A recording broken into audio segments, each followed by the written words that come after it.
மாமி எல்லாரும் இந்த ஒவ்வொரு மாதமும் வேத பாரதியில் சக்தி வேத பாரதி பௌர்ணமி பூஜை ஒவ்வொரு தரத்தில் பண்ணிட்டு இருக்கோம். என்னன்னு கேட்டீங்கன்னா லலிதா சகஸ்ரநாம பாராயணம், காமாட்சி அஷ்டோத்திரம் அர்ச்சனை, தேவி கட்டமால அர்ச்சனை, லலிதா திசதி அர்ச்சனை, இந்த 3 அர்ச்சனையும் நம்ம பண்ணிட்டு இருக்கோம். இன்னைக்கு இப்போ வந்தனா சுந்தராத்தில் நடக்கிறது. அனுகிரக அப்பார்ட்மெண்ட்டு வந்தனா சுந்தராத்தில் இன்னைக்கு பௌர்ணமி பூஜை நடக்கிறது.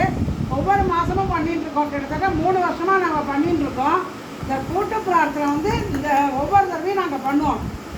இந்த கூட்டு பிரார்த்தனை இது என்னன்னு கேட்டேன்னா, இங்கே வந்திருக்க எல்லாருக்குமே சரி, ஒவ்வொருத்தருக்கும் ஒவ்வொரு குறை இருக்கும் மனசில். கல்யாணம் ஆகாமல் இருக்கும், குழந்தைகளுக்கு படிச்சுட்டு நான் வேலை கிடைக்காம இருக்கும், குழந்தை பிறக்காமல் இருக்கும், அது மாதிரி நிறைய பிரார்த்தனைகள் இருக்கும் ஒவ்வொருத்தருக்கு. அதனால் நீங்கள் எல்லாருமே அவாவா அபிலாஷைகளை மனசில் நினச்சிட்டு இந்த பூ கொடுத்துருக்கா இல்லையா, அம்பாள்கிட்ட லலிதா திருச்செந்தூர்கிட்ட வேண்டிக்கோங்க. உங்களோட பிரார்த்தனை கண்டிப்பாக அம்பாள் நிறைவேற்றி வைப்பா.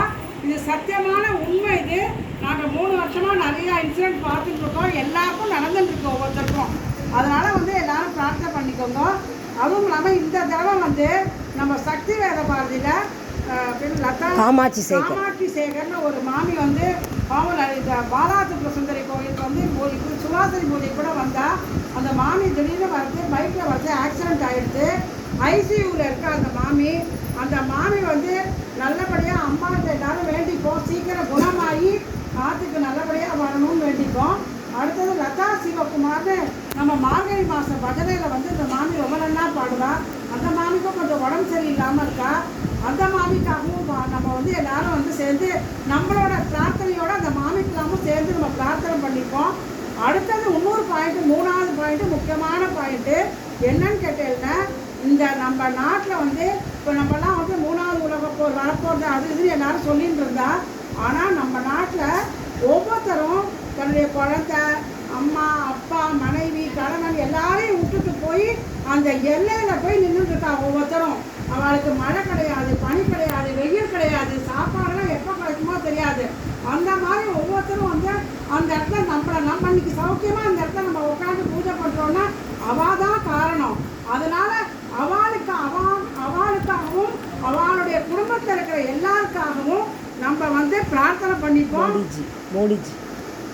பிரதமர் மோடி அவர் நம்ம எல்லாரையும் சொல்லியிருக்க, எல்லாரும் அவளுக்காக நம்ம பிரார்த்தனை பண்ணிக்கணும்னு சொல்லியிருக்கேன்.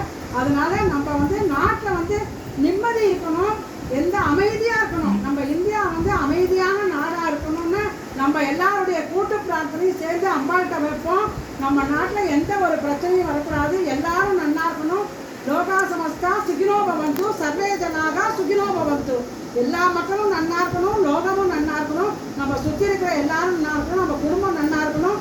அதனால் எல்லாருக்காகவும் சேர்ந்து ஒரே ஒரு நிமிஷம் மனசில் கூட்டு பிரார்த்தனை, உங்களோட அபிலாஷையும் வச்சுக்கோங்க, மற்றவாளுக்காகவும் பிரார்த்தனை பண்ணுங்க.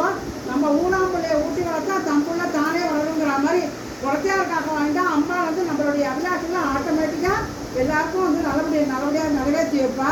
அதனால ஒரே ஒரு நிமிஷம் எல்லாரும் கண்ணை மூடிட்டு அம்பாவை மட்டும் நினச்சிக்கோங்க. லலிதா பரமேஸ்வரே கண்ணை நிறுத்திக்கோங்க. அப்படியே எல்லாரும் நினச்சிட்டு இப்போ கூட்டு பிரார்த்தனை. ஓம் சக்தி, ஓம் சக்தி.